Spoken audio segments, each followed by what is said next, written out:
They told me, usually I just tell you about the crucifixion story, but they told me I was supposed to tell you the Christmas story. So, I'm gathering that you know the Christmas story already, right? That there was a lovely young woman who one day had a visitation from an angel, and the angel came and said to her, you know, you are highly favored among God, and you have been chosen to be the mother of Jesus. I can't imagine how that felt for Mary to find out she was going to be the mother of the Son of God. That must have been kind of a surprise, but what an honor, right? Because while we don't worship Mary, I think Mary had to be a very special lady for God to choose her. I don't know, some people say that she could have been as young as like 12 or 13 years old when that happened. Can you imagine being chosen to be the mother of the Savior when you're so young? And of course, you know, to be willing to say to God, I'm willing to do that. I remember being in Nazareth. Have you been to Nazareth? Yes. And so in the church there where they said was the place where the angel visited her, I remember being there a couple of years ago, and I'm not a very emotional person, but as I stood there and at that place, I started to just cry, and I went, wow, what kind of faith did it take for Mary to say, I am willing, God, for you to use me any way you want. I am willing to be the mother of this baby.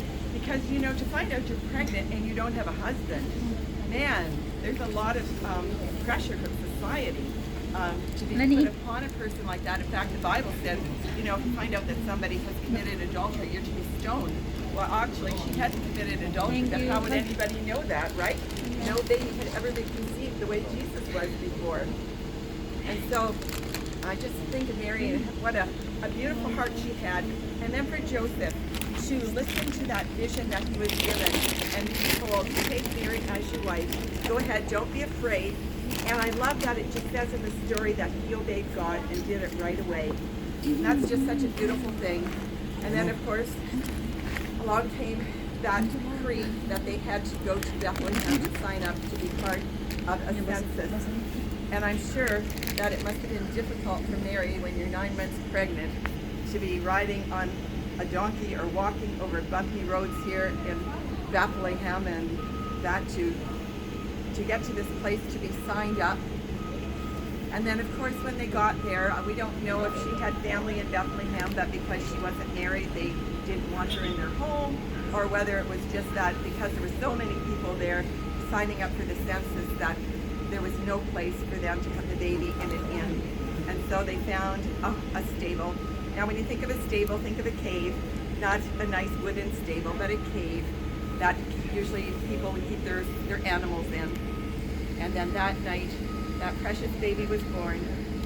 And then isn't it amazing that God would come to shepherds and say, oh, don't be afraid, you know, I've got great news and great joy for you, for unto you this evening in the city of David. The Son has been born to you, and his name shall be Jesus, and he shall be your Savior.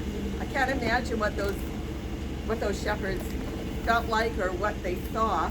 The Bible doesn't actually ever say that the angels sang. It says that they said. But we like to think of it, right, as singing, majestic singing, and it lit up the whole